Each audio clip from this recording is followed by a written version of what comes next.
Gym Candy, Part 4, Chapter 7. For the rest of the week, I spent every afternoon playing volleyball and then walking around Green Lake afterward with Kaylee. Every time I looked at her, she seemed brighter and more alive. Sometimes talking to her was awkward, but other times we'd get going and words just came naturally.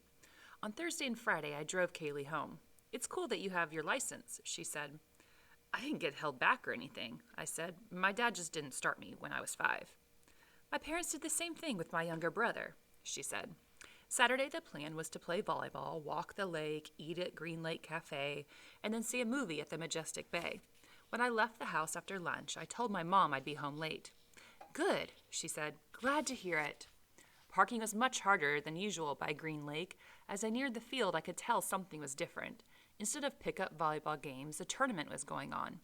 Around the outside of the field were booths selling volleyballs, visors, knee pads, and ankle braces, all that stuff. It was a hot day, the hottest day of the summer. I spotted Kaylee and the others under a tree in a circle, bumping the volleyball. The girls were wearing shorts and bikini tops. Kaylee's was white, and it made her tan more golden. I joined the circle. Can we play in the tournament?" I asked. "We can play," Drew answered, "but it costs $50 to enter."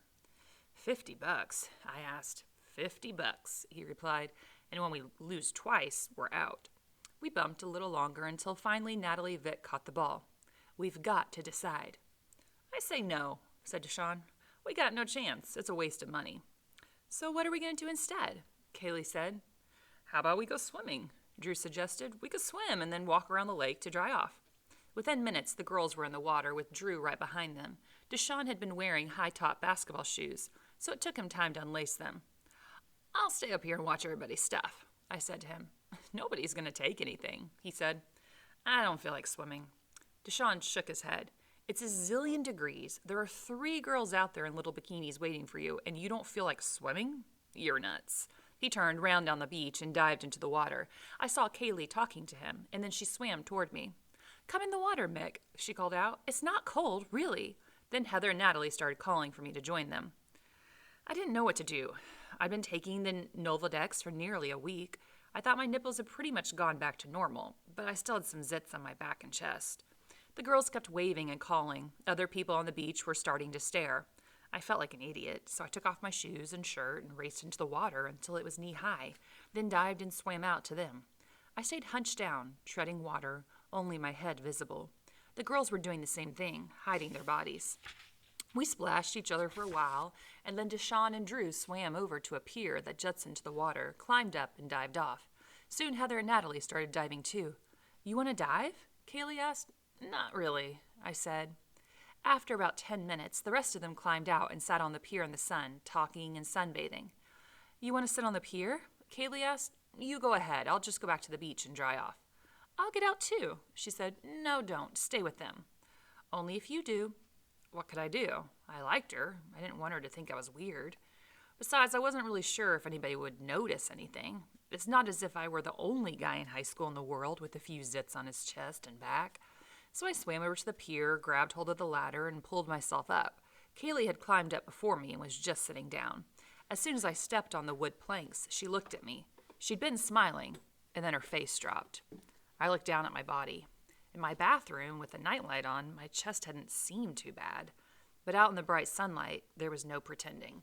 My nipples were so oddly puffy, and my zits were red and angry. Kaylee caught herself. The revulsion was gone from her face, and its place was a phony cheerfulness. The rest of them were the same. When they looked at me, they made sure that they looked only from the neck up. I forced myself to sit there for a minute, for 2 minutes, for 3. Then I stood. "I've got to go now," I said. "My dad needs me to help him paint."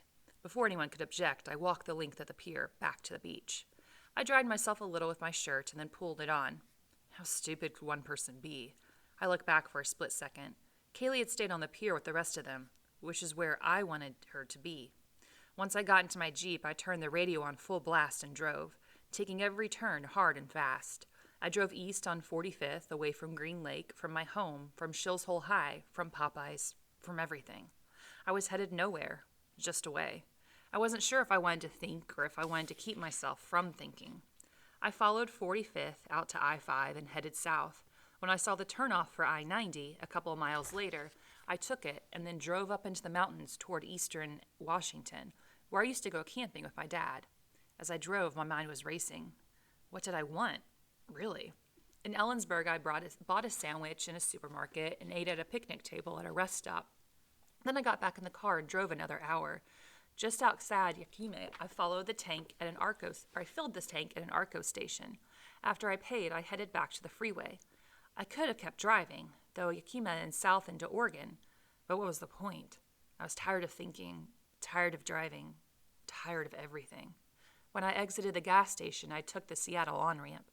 Instead of being crowded with a million thoughts, my mind shut down on the ride home. The setting sun toward the brown hillsides out Yakima to gold. By the time I reached the mountains, it was deep twilight, the trees like shadows of themselves. I cleared Snoqualmie Pass a little past 10 and reached the house around 11. So here we continue to see the effects of what's happening to Mick when he is taking the D-ball, and the fact that he is continuing to further isolate himself from people. Drew reached out and has been having Mick come play volleyball with them. The girl that Mick likes, Kaylee, right, she's out there, she's playing volleyball. But one day, right, it's too expensive for them to join the tournament, so they go swimming.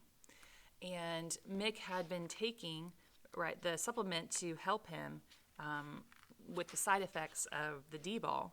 Right, and he thought it was working, right? When he looked in the mirror, he thought it was working, but it hasn't been, right? People can still tell that his body, there's something going on with it, and he's embarrassed, and this causes him to rush off from his friends and drive around into the mountains. And you think about, the mountains are isolated away from the city. That's reflecting how Mick is isolated from everyone else, and this is, he's thinking about a lot of things, but at the same time, he wants to think about nothing. And this is, his point in his life where he's going to have to decide what's more important, right? Is hanging out with his friends, being, a sociable, normal high schooler and having fun more important than being this star running back,